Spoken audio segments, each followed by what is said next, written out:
योजना बंद करणारं हे चालू सरकार, सगळ्या योजनांचा भंपकपणा जनतेपुढे मांडू, अंबादास दानवेंची टीका. तर सरकार चालवताना प्राधान्याचे विषय विचारात घ्यावे लागतात, दरेकरांची प्रतिक्रिया.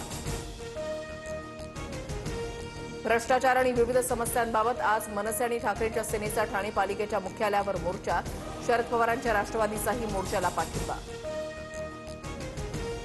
यवतमाळमध्ये खोकल्याचं औषध घेतल्यानंतर 6 वर्षाच्या बालकाचा मृत्यू. औषधाचे नमुने प्रयोगशाळेमध्ये दिले, अहवालाची प्रतीक्षा. कोल्ड्रिफ कफ सिरप प्रकरणी चेन्नईमध्ये ईडीकडून 60 ठिकाणी छापे. कफ सिरपमुळे अनेक बालकांचा मृत्यू. श्रीसंत फार्माशी संबंधित अधिकाऱ्यांच्या घरांची ईडीकडून झडती, सूत्रांची माहिती. दुबईत गेलेल्या मुलाच्या अचानक झालेल्या मृत्यूनं नांदेडच्या शेतमजूर दाम्पत्यावर दुःखाचा डोंगर. फडणवीसांच्या पाठपुराव्यानंतर शेतमजूर दाम्पत्याला मुलाचं शेवटचं दर्शन शक्य. नागपूरच्या वानाडोंगरीमध्ये एकाच घरामध्ये 200 मतदार. आमदार मेघेंच्या मतदारसंघातील मतदार यादीत घोळ. पवारांच्या राष्ट्रवादीचे नेते दिनेश भंग यांचा आरोप.